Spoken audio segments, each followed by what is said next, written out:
Welcome to Mastermind Mastery, the ultimate podcast for entrepreneurs, business owners, and anyone interested in learning from the top minds in business.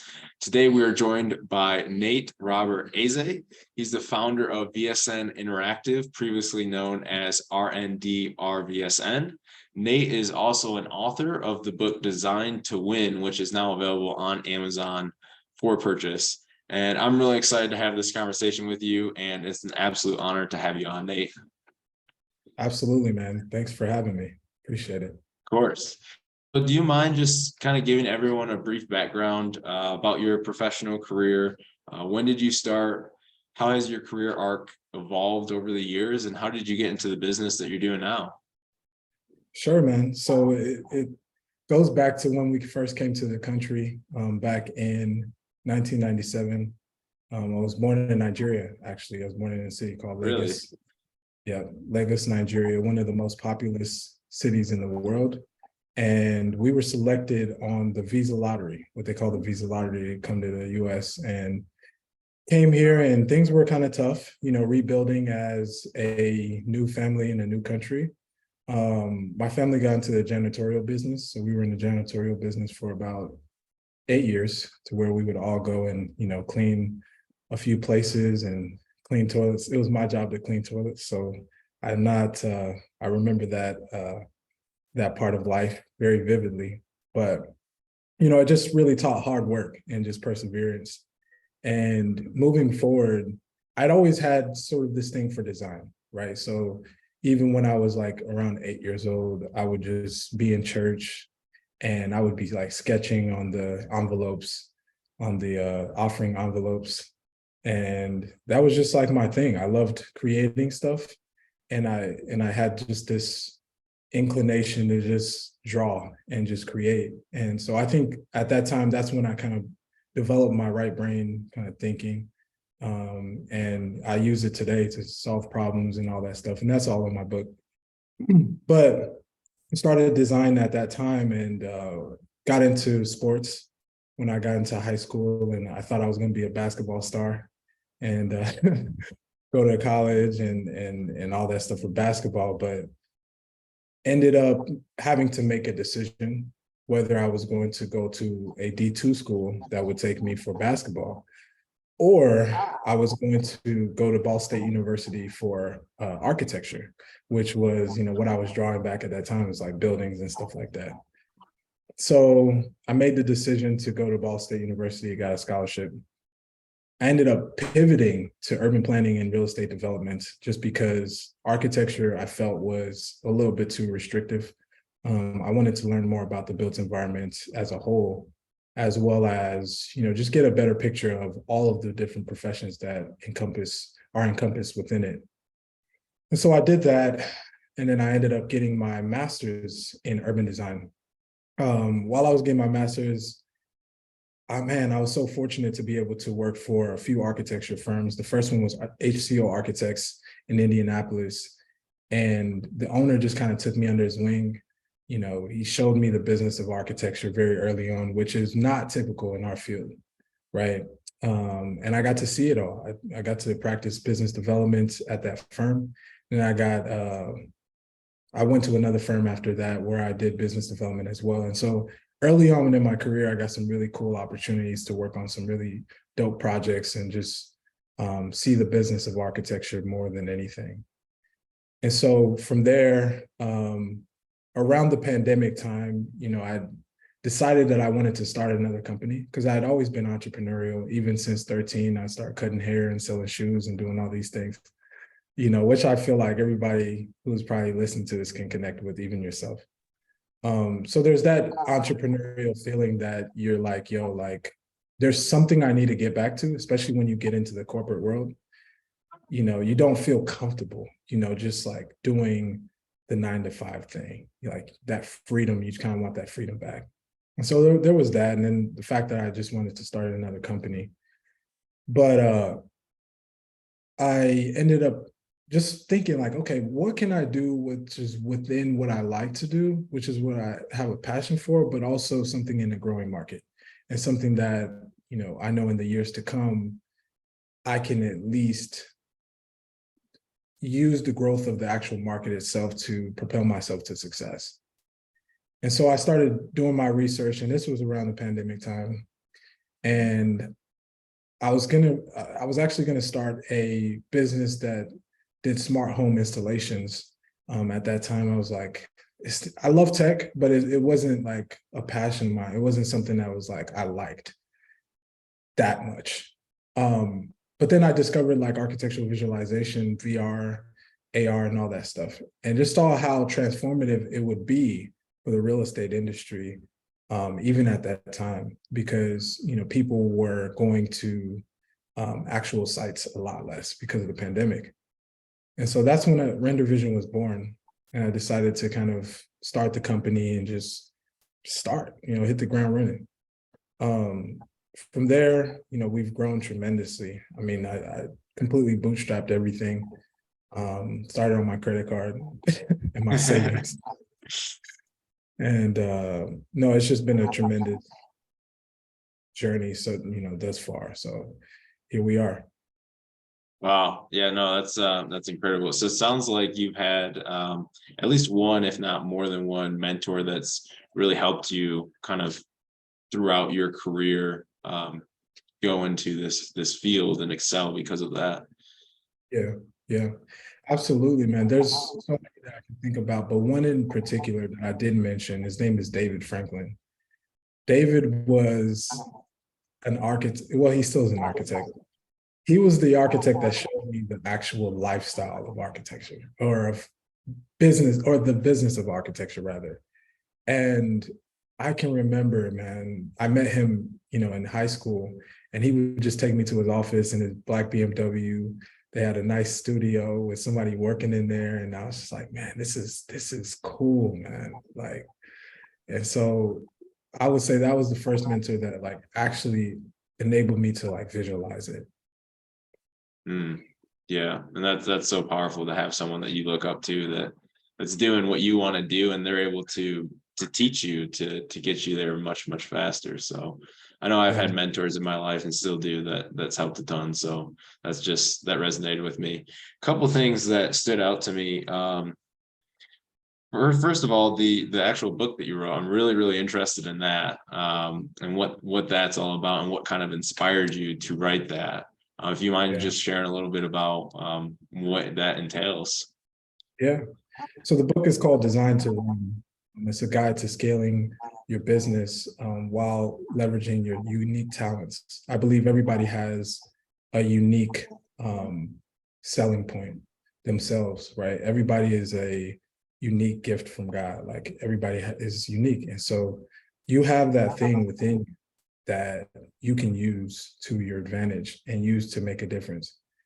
And because I feel like I've found that, I just wanted to kind of share that.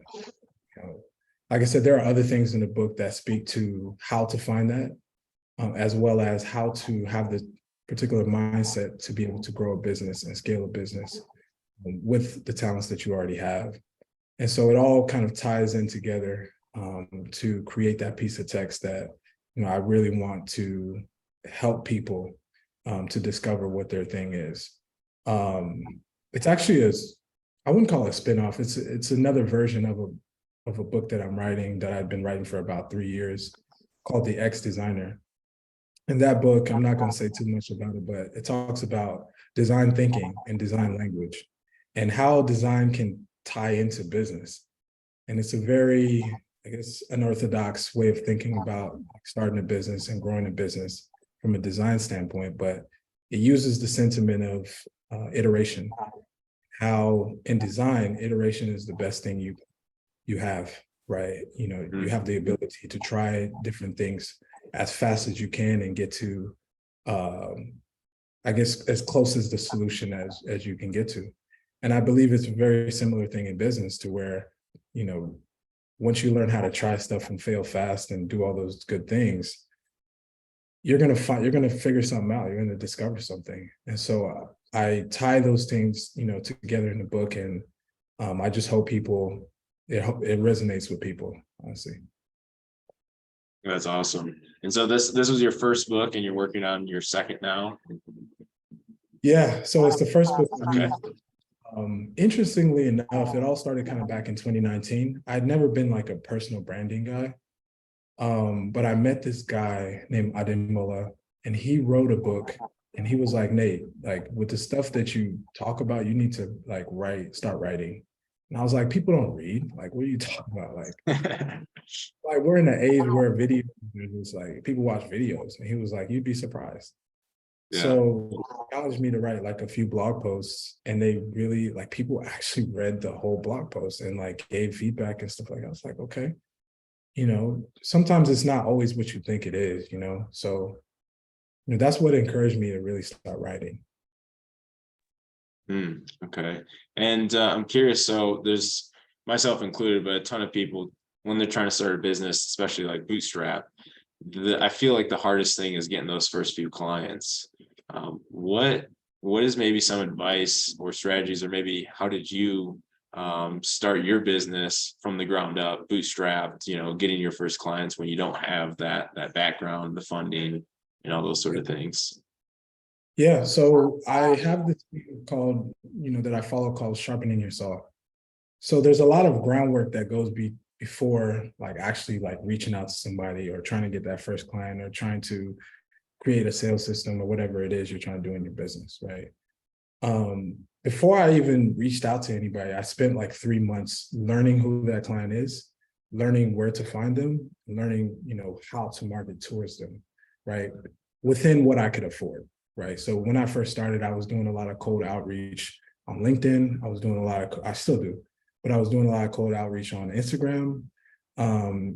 And I learned how to speak their language. That's one thing that was huge for us.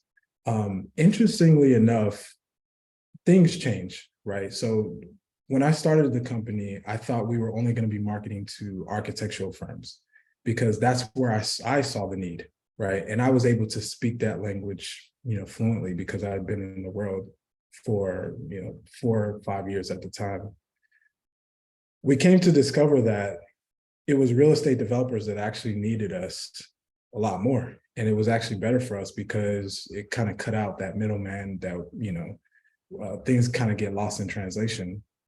But what we did was, I was able to learn the language of real estate developers, learn more about development in general, so that when I hopped on discovery calls with them, when I was finally able to reach somebody, my first few clients, I was able to speak in terms that, they knew. And I was able to understand the terms that they would talk about. And so that kind of got us over the initial hump of being able to get those first few projects. And then from there, it's all about leverage.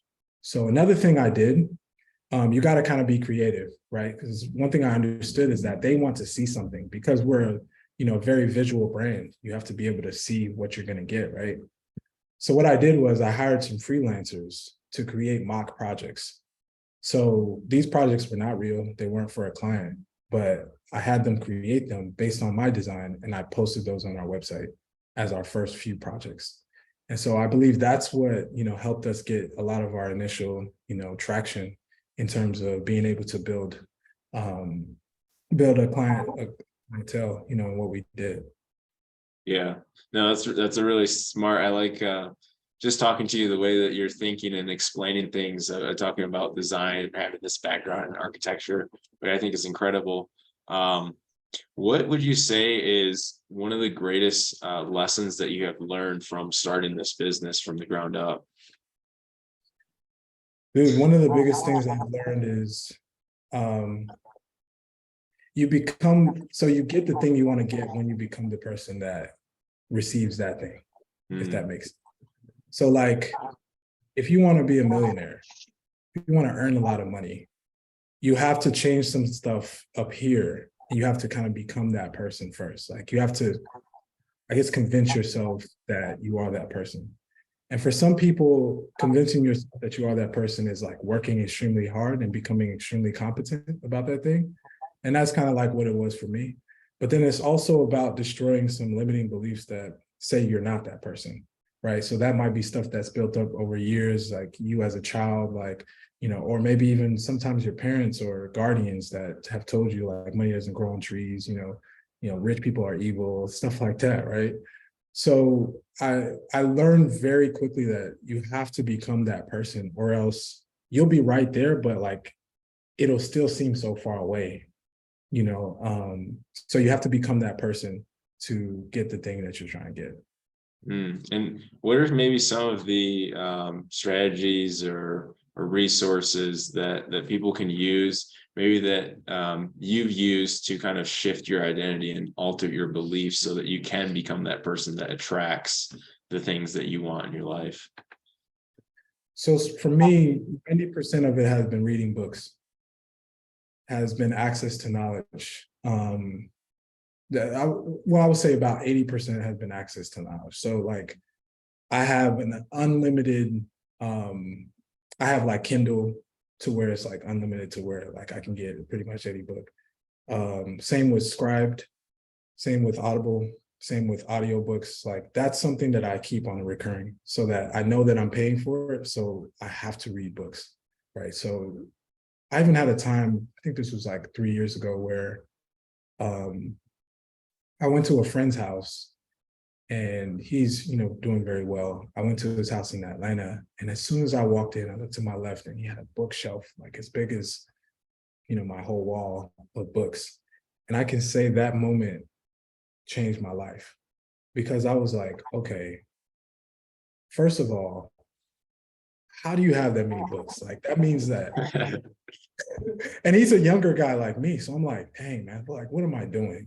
But it was a kind of like a good push. But for anybody who reads, it's like, yo, when you get tapped into certain information, you're like, what else is out there that I do not know? So I would say books is like one of the first things. Within the last year here, or within the last, I would say 2 years, I've really, really been tapped into like more specific mentors, if that makes sense. So like paying for information. So like, if I see somebody who's doing what I want to do or where I'm trying to go, I'll pay them to basically for an hour or 2 hours to like consult me on that thing. And that has been transformative for me. Yeah. So those two things I would say in terms of shifting your mindset and like changing the way you think about stuff. And because it kind of has to happen as kind of a shockwave to you, especially for the deep rooted stuff. It has to kind of hurt a bit, I would say, for you to kind of get that stuff out and in with the new. So reading, I feel like, does that for you, and also the mentors. Are there any books that really shaped your life that some of the listeners could get value from? Absolutely. So the first one is the Bible. The first one is the Bible. That book, that piece of text is a living piece of text. I can say a lot of the books that I've read, because it's funny enough, I read a lot of books and then I came back to the Bible just to kind of read books like, Psalms, Proverbs. And I've found that a lot of the things that I found in those books are in the Bible, like the actual principle, the deep rooted principle, they're in the Bible. So I would say that's number one. Think and Grow Rich is a really, really good one for people starting out in business and mindset and all that stuff. The Compound Effect, that's a really, really good one. And learning how to kind of shape your tasks, your daily tasks into something that compounds over time. What else? There's so many, there's so many. In terms of business though, I would say Traction. I mean, Gino Wickman is a genius. Like, if you haven't already, read that book in terms of like how to structure your business. And then lastly, I would say my book, because Designed to Win, so because it brings a lot of stuff together. Yeah. Appreciate that. And Traction, do you guys use that for the principles? You apply those principles to level 10 meeting and all those different things inside your business? Yeah, we use EOS. We use EOS. Yeah, so Nice. I'm happy you know about that, because Oh, the real ones. Yeah, I've actually read it twice through. It's a really good book. Yeah. So awesome. I'm curious. I know a little bit about your business and kind of what you guys do, but maybe if you could dive in and share a little bit more on exactly what you guys do, what your specialty is, and who is your ideal client that you guys work with. Yeah.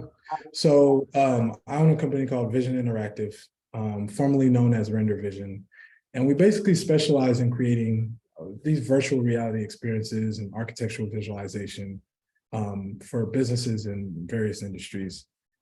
Typically, we work in real estate because that's the one that needs it a lot in terms of showing people what this building or what this project is going to look like when it's built.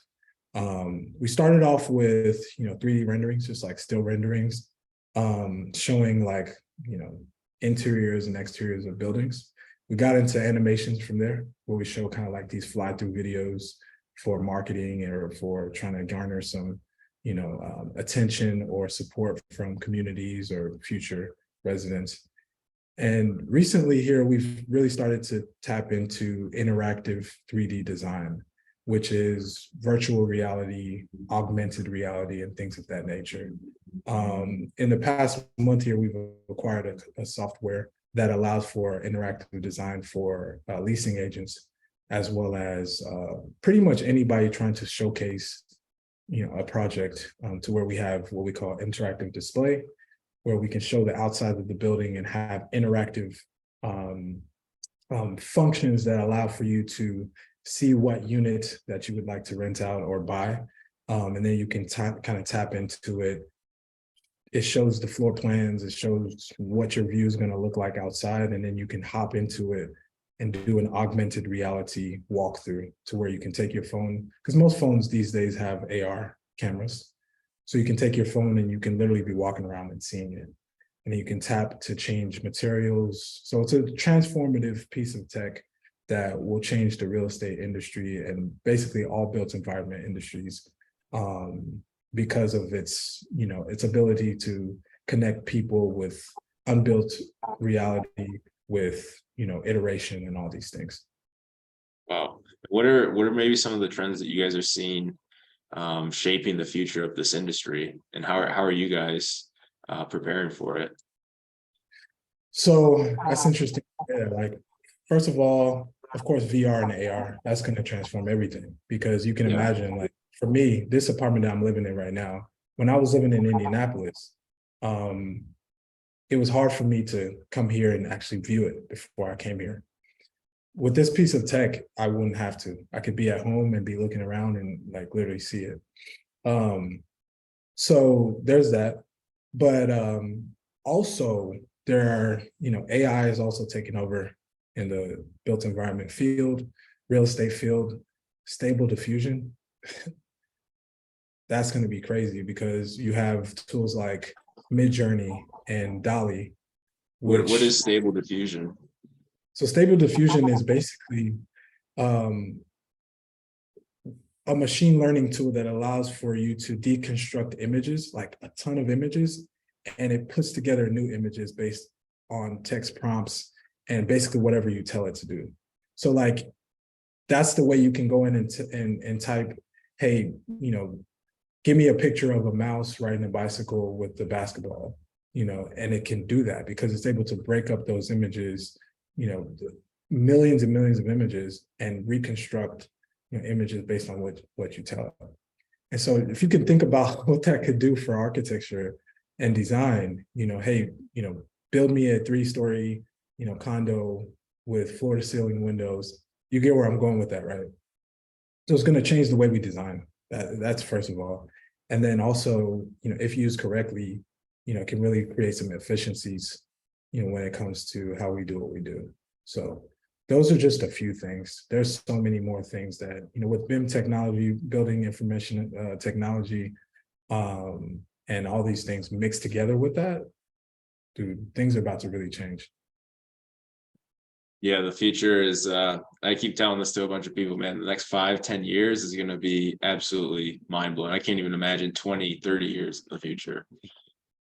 Yeah, okay, man. so shifting gears here a little bit, what would you say are some of the key leadership qualities that you believe are essential to have success in a business and grow a team and have a culture?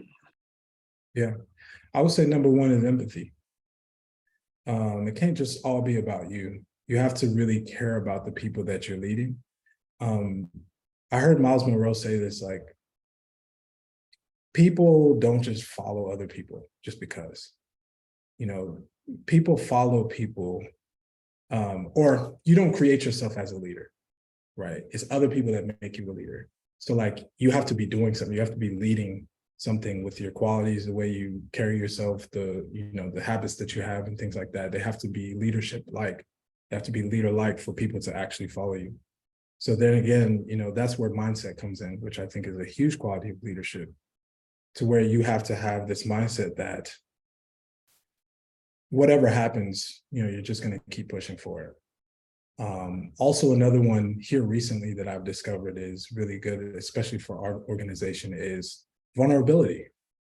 I'm not saying, show the back of the books or anything like that, if you don't have to, but just being vulnerable about where you're at, about where you're trying to go, about how you feel about certain things, and being real.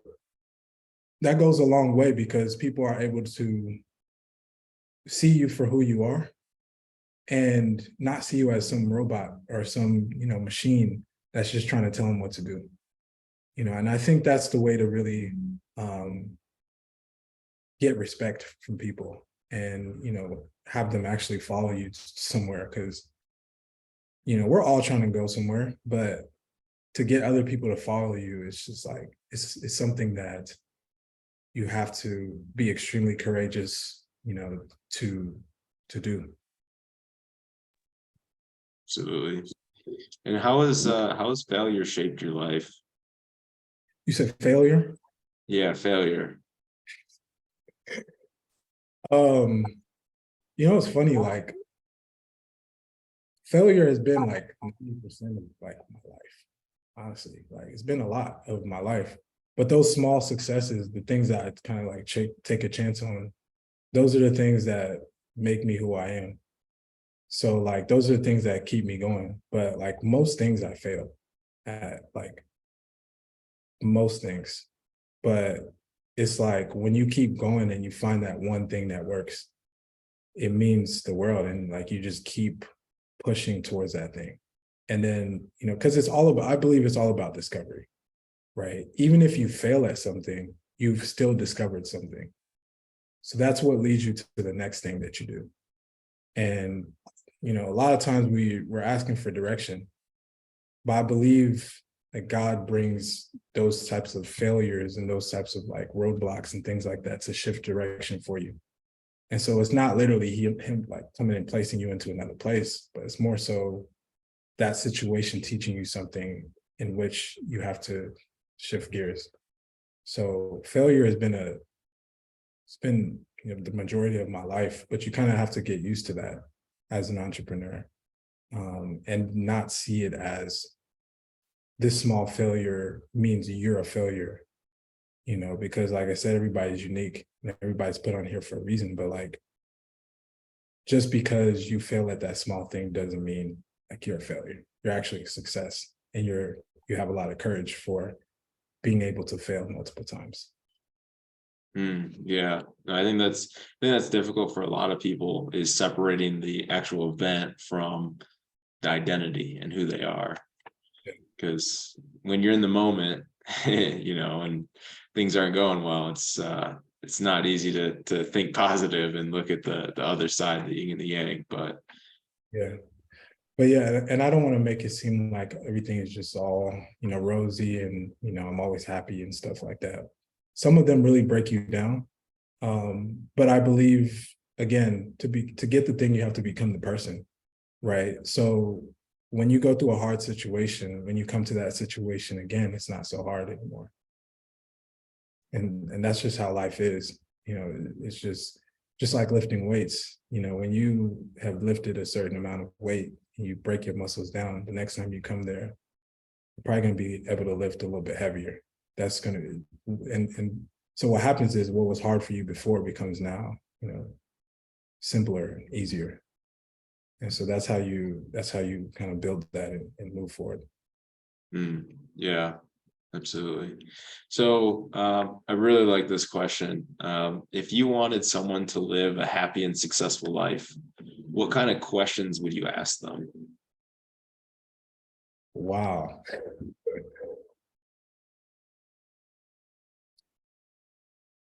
And you can definitely take your time thinking on this one, but I'll read it back to you once more.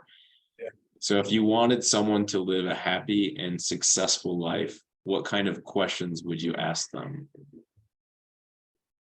What kind of questions would I ask them to live a successful, happy, successful? Okay, to challenge them to live a success. Okay. Absolutely. So I would ask them 5 questions. And these 5 questions are, I got this from Miles Monroe too. And he says they're what shape a nation. There are things that people ask themselves every day. There are things that cause wars. There are things that cause joy and happiness. And those questions are, who am I? Why am I here? Where am I going? Or I guess in this case, what I would ask them is, who are you? Why are you here? Where are you going? What can you do? And what's the last thing? Yeah, so those 4 questions, it's actually 4. So I'll say them again. Who are you? Where are you going? Oh, where are you from? Is another one. So who are you? Where are you from? Where are you going? What can you do? And why are you here? Those questions, I feel like when you challenge someone with those questions, when you ask someone those questions, it kind of forces them to find their purpose. And it's hard to answer those questions. Like it takes time, it takes, digging, could take years. But I feel like those questions are what lead to a successful life. Yeah, I was just gonna say those are very deep questions. Yeah. Yeah. A couple more questions because of time here. What is something that you're learning now? I'm learning to be still and patient. A lot of my life has been hustling, and looking towards that next thing. I've come to the point now where opportunities are pretty much surrounding, and you have to think a little bit more. You have to be a bit more tactical, and understanding that I don't have all the answers and I may make the wrong decision. So there's a level of patience and like stillness that comes with that, to be able to operate in that zone, because it is what other people would see as uncertainty. And it's hard to play in that kind of like double Dutch mode for a long period of time. But through things like, journaling, meditation, and just spending time with myself and just trying to balance myself out with family and other people that I love and stuff like that, it's made it a lot easier, I would say. And so I would say that's my current season right now. And last question before we wrap up, what is something that you have done that I should, or maybe even other ambitious entrepreneurs should do? Wow.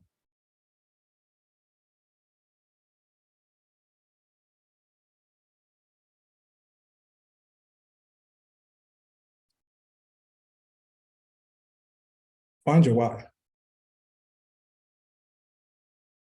And sounds very cliche. And it's not something that's just like, oh, I know it. It's something that evolves over time. It's something that takes a while, and it takes some deep digging to figure out. But I feel like in me doing that, it's led me to discoveries that I would have never thought, I would have found. And it's also giving a level of motivation or inspiration. I'll say inspiration, because I don't like the word motivation too much.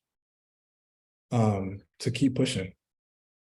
Because as you know, like, entrepreneurship is not a cakewalk. It's really not. So I would say to other entrepreneurs out there, like, discover your why, find it, and hold on to it, and literally never let go. All right. Well, there you go. Thank you so much, Nate. It was an absolute pleasure having you on. And for our listeners, how can they follow you online or learn more about you and what you're doing? Sure. So all my social media handles are Nate Robert-Eze, NateRobertEze. Find me on Instagram, Facebook, YouTube, all that stuff. I've got some free game and stuff like that on YouTube. And then also check out my book, Design to Win. You can find it on Amazon or designtowin.com. And yeah, also you can reach out to me by email. You can find my email on Instagram or whatever. And yeah, let's talk. All right. Thank you so much, Nate. And thank you everyone for listening to this episode of the podcast.